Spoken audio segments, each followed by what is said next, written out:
Ночью кто-то тихо постучал в дверь дома. За дверью шорох, запах табака и сырой земли. И голос дяди Вити.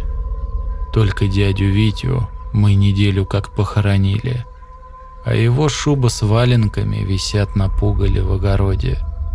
Тетка шепнула: «Не открывай, это он».